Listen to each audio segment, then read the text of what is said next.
현장 전율적 생명의 세계관을 함께 생각을 해보겠습니다. 오늘 이야기할 전체 내용 중에 본론에 해당하는 내용이라고 할 수 있겠습니다.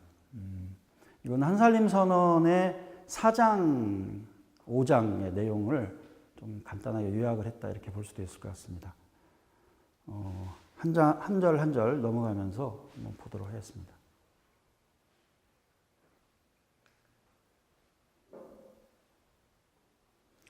첫 번째는 생명의 지평, 생명의 세계관 이렇게 제목을 붙여봤는데요.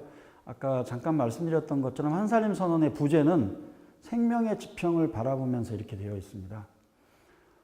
그 당시에 1989년도 한살림 선언이 발표되던 시기를 돌이켜보면 그 당시에 우리 사회는 우리 사회의 열쇠말 키워드는 민족, 계급, 민중 또 다른 편에서는 뭐 자본, 경제 이런 것들이 있을 것 같습니다.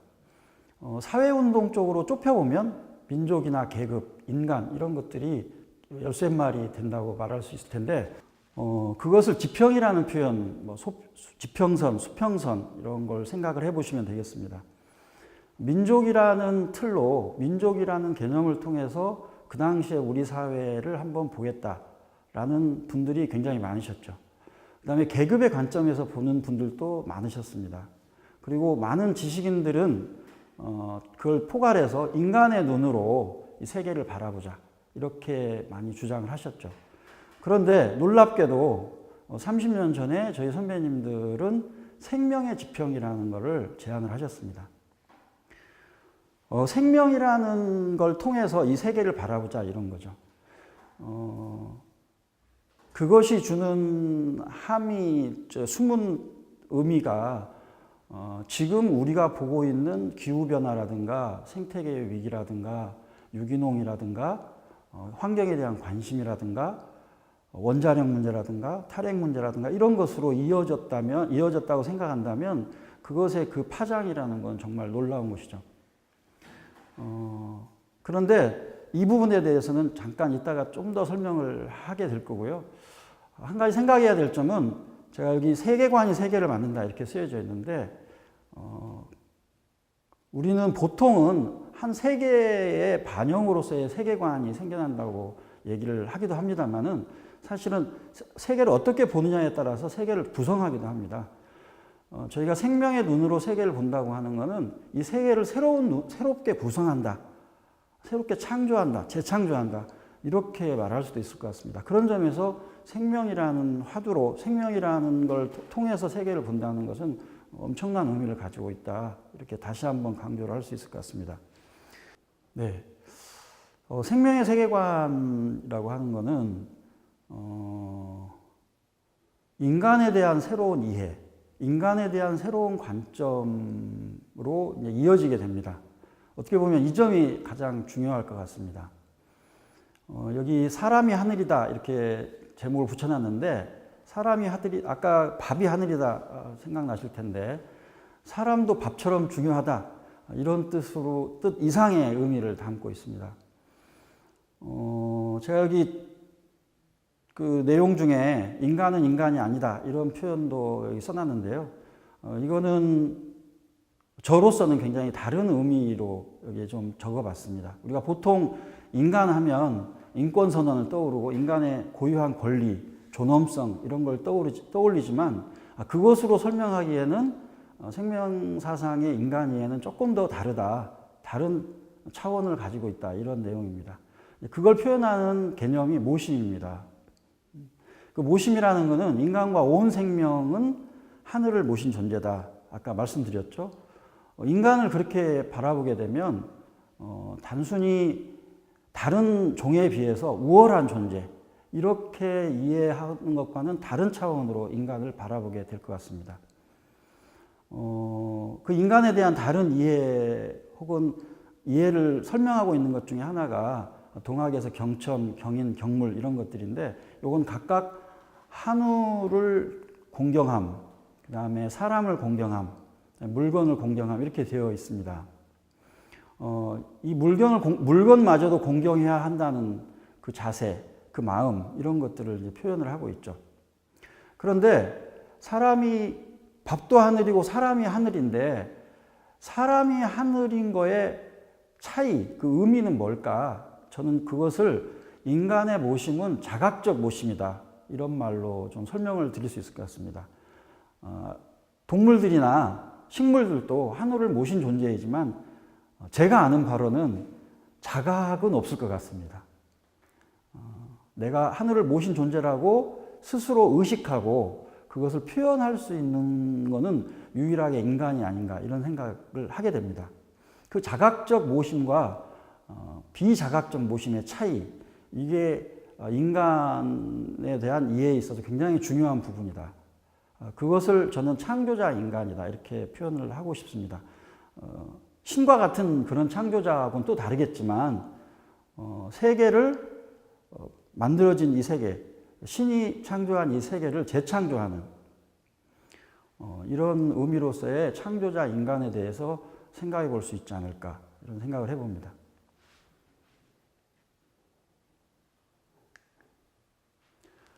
그 모심이라는 말과 그 다음에 새로운 인간 이해를 한살림 사람이라면 누구나 알고 있는, 총회 시즌이 되면 누구나 함께 조합원 대표들이 모여서 이 한살림 운동의 지향을 함께 읽게 되죠.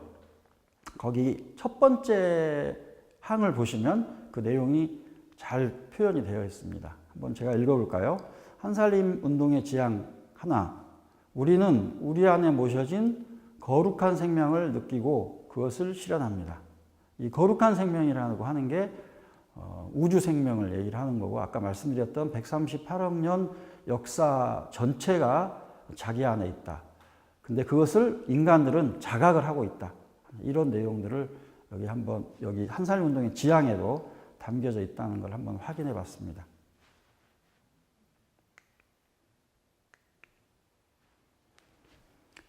네, 세 번째로는 이제부터 세 번째, 네 번째, 다섯 번째는 한살림 선언 5장에 나와 있는 내용인데, 사회, 자연, 생명에 대한 이해, 그걸 어떻게 봐야 될지 하는 얘기들을 좀 정리를 해봤습니다. 사회에 대한 공동체적 각성이라고 표현이 되어 있는데요. 한마디로 말하면 사회는 전쟁터가 아니다 이런 얘기죠. 동학의 표현을 빌어서 말하면 각자 위심, 자기만 생각하는 것에 대해서 동학에서는 각지불의를 얘기를 합니다. 각각 자기를 생각하되 자기로 개체로 존재하는 것을 인정하지만 불의, 전체로 존재한다는 것, 옮길 수 없다는 것, 하나라고 하는 것을 이해하고 있어야 된다, 알고 있어야 된다 하는 겁니다. 각각이면서 또 전체인 거죠. 그게 한살림의 한이라는 말의 표현이기도 합니다. 공동체라는 것을 영어권에서는 커뮤니티라고 하는데, 커뮤니티라는 말은 어원상으로 보면 come with 플러스 위너스라는 선물이라는 의미를 가지고 있다고 합니다. 그러니까 함께 선물을 주고받는 관계, 이게 커뮤니티라고 합니다. 이거를 한글로 옮겨서 말하면 호혜성 이렇게 말할 수 있죠. 그러니까 공동체라는 것은 기본적으로 주고받는 관계인 거죠. 그 주고받는 관계를 회복하고 발전시키는 것이 사회에 대한 공동체적 각성이다 이렇게 말할 수 있을 것 같습니다. 그리고 그것이 조금 더 확장이 되면 사회적으로 보자면 자율과 연대, 그리고 그 과정을 통해서 새로운 사회의 창조, 새로운 생활 양식의 창조 이렇게 말할 수 있을 것 같고요. 그 이미지를 한번 그려본다면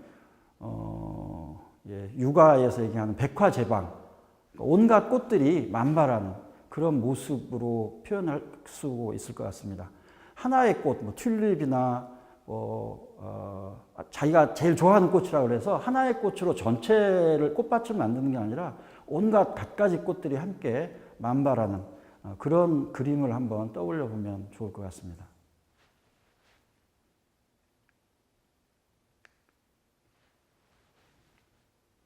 네 번째로는 자연에 대한 생태적 각성인데요.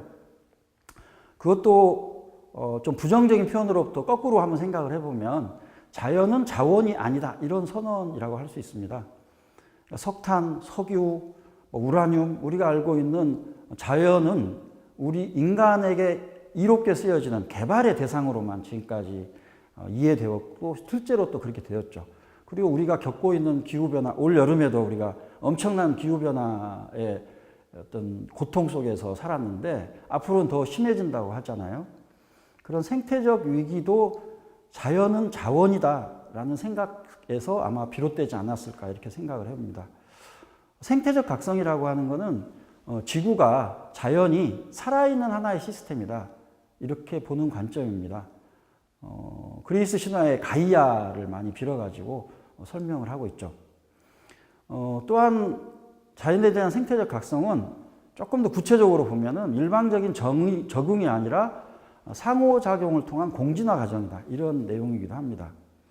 한살림 선언에서는 지구 역사의 초창기 역사를 빌어가지고 얘기를 하는데 여러분들 우리가 숨 쉬면서 마시는 산소 이게 산소가 있고 산소에 적응하는 생물이 나온 게 아니고 박테리아 초기 생물들이 단핵세포, 단핵생물이라고 하나요? 생물들이 산소를 오히려 생산해내면서 오히려 지구를 변화시켰다는 거. 그 얘기를 좀 소개를 한살림 선언에서 하고 있습니다. 그러니까 함께 변화해 나간다는 거죠. 그것을 한살림 선언에서는 이렇게 하나의 문구로 표현을 하고 있습니다. 지구의 요구는 인간의 요구이며 인간의 권리도 지구의 권리인 것이다. 한살림 선언을 한번 보시죠. 여기 이 내용이 그대로 들어가 있습니다.